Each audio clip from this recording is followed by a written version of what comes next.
if you want to find out how many pivot table or charts or formula you have in a particular worksheet or workbook, then there is a nice feature in Excel. You can go into the review tab, click on this workbook start, it will open this window. Okay, or you can use Control Shift G shortcut and it will open up this particular window.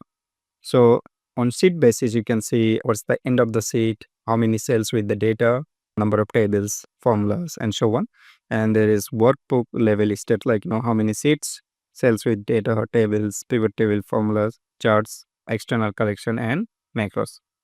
Now, if you want to go to a specific sheet or a specific pivot table, then this tool will not help you to do that. Okay, that's why I built my own custom user form. So let me show you.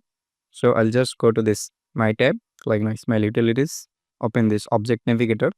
Now you can see I have different type of objects. So let's say if I want to go into a specific pivot table, so I can select this pivot table and now I can click on this and it will take me to that particular location. You can click on any one of these and it will take me to that particular location. Let's say if I want to find a specific chart, I can select a chart and it will take me to that particular chart position and it will select that particular chart. And I can search this, like let's say chart, and you can see it's filtered that out. So you can find any chart, any shape, you can find any slicer, parquet, and you can find a range column as well. So this is really helpful if I want to go in a specific object location. So let's say table, pivot table, shape, or anything. Then I can just select that and it will take me to that particular location and I can even filter out this. Okay. So let's say I want to find picture.